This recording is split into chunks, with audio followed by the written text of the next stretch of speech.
लोणार नगर परिषदेच्या मुख्याधिकारी नगरवासियांना नळ योजनेद्वारे दूषित दुर्गंधीयुक्त पाणी पिण्यास देऊन मानवाधिकाराचे उल्लंघन करीत असल्याने त्यांच्यावर सदोष मनुष्यवधाचा गुन्हा दाखल करा अशी मागणी लोणार दौऱ्यादरम्यान आलेल्या विभागीय आयुक्त निधी पांडे यांच्याकडे शिवसेना उद्धव बाळासाहेब ठाकरे बुलढाणा जिल्हा संघटक प्राध्यापक डॉक्टर गोपाल बछिरे यांनी 7 जून 2024 रोजी केली आहे। पर्यटन नगरी लोणार येथील नगर परिषदेकडून शहरातील नागरिकांना 12 महिन्यातून 12 दिवसच नळाद्वारे पाणी पुरवठा होतो। त्यातही नळाला येणारे पाणी पिण्याच्या तर सोडा वापरण्या सुद्धा योग्य नसल्याने बरेच वेळा डॉक्टर गोपाल बछिरे यांनी विनंती निवेदने तसेच गजानन जाधव यांनी मे 2023 मध्ये आमरण उपोषण केले होते। त्यावेळी 10 दिवसातून एका वेळा स्वच्छ व फिल्टर पाणी पुरवठा करू असे लेखी आश्वासन मुख्याधिकारी यांनी दिले, परंतु दिलेल्या आश्वासनाकडे दुर्लक्ष करून पिण्याच्या पाण्याच्या मुख्य समस्येकडे जाणून बुजून डोळे झाक केल्याने शहरातील नागरिकांना आजही नळाद्वारे पिवळ्या रंगाचे दूषित व दुर्गंधीयुक्त पाणी कोणत्याही प्रकारचे फिल्टर न करता जसेच्या तसे धरणातून पाण्याच्या टाकीत व पाण्याच्या टाकीतून सरळ नळाला सोडल्या जात आहे।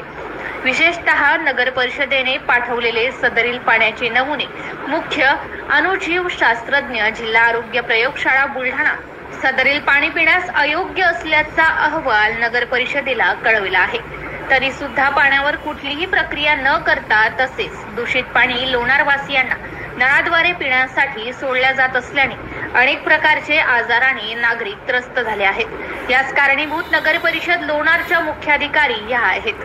त्यामुळे दूषित पाण्यातून नागरिकांच्या आरोग्याशी खेळत असलेल्या लोणार मुख्याधिकाऱ्यावर तात्काळ कार्यवाही करण्याची मागणी डॉक्टर गोपाल बछिरे यांनी केली आहे। NCN न्यूज मराठी करिता भूषण शेटे लोणार।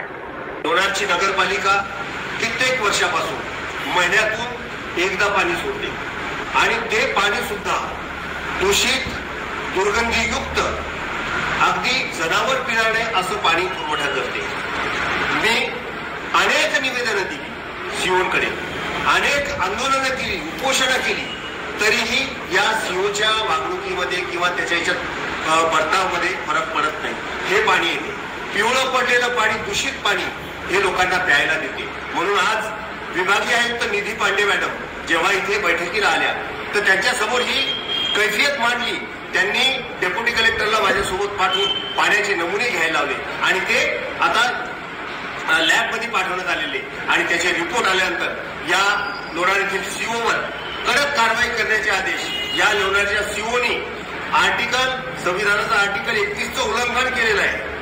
आर्टिकल 31 नुसार मानव अधिकार आहे की शुद्ध निर्मळ पिण्यासाठी पाणी मिळावं आणि ते नगरपालिकेनं ग्रामपंचायतनं पुरवावं, पण या आर्टिकलचं उल्लंघन केल्यामुळं आणि लोकांच्या जीवाशी हे दूषित पाणी पाजून लोकांच्या जीवाशी खेळल्यामुळं त्यांच्यावर सदोष मनुष्यवधाचा गुन्हा दाखल करण्यात यावा अशी आम्ही मागणी केलेली आहे। मी डॉक्टर गोपाल बछिरे लोणार।